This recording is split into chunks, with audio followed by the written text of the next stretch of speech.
Ker je spodbujanje dojenja tudi naloga osebja porodniškega oddelka v bolnišnicah, so v tem tednu pripravili nekaj promocijskih dejavnosti.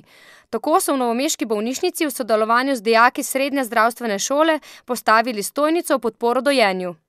Ženske so v preteklosti veliko posegale po dodatkih, zato se vršijo te promocije, ker izhajamo iz dejstva, da je dojenje bilo, je in bo najprimernejša prehrana za novorojenčke, dojenčke in pa male otroke.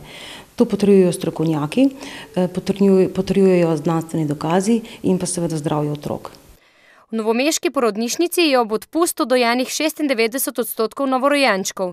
Med njimi je tudi Oliver Rok iz Šmarja pri Šentjerneju. Jaz sem rodila v nedeljo in takoj smo začela se dojiti. To je trajalo, mislim, postopek, preden se on navadi, jaz se navadim. Zdaj pa nama že kar gre. Ni nekih začetniških težav bilo? V bistvu nekaj.